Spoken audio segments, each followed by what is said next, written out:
This is day 334 of solving the Rubik Cube blindfolded. Every single day I said I break the national record.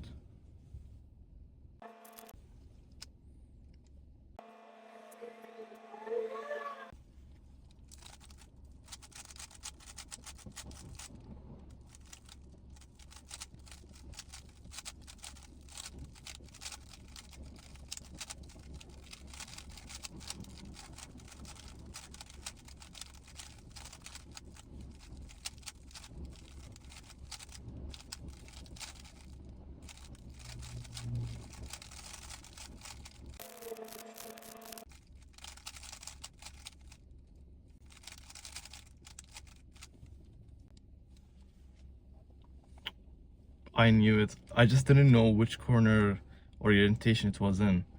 So what I did was I did B and then Q. Yeah, I should have done M and then B.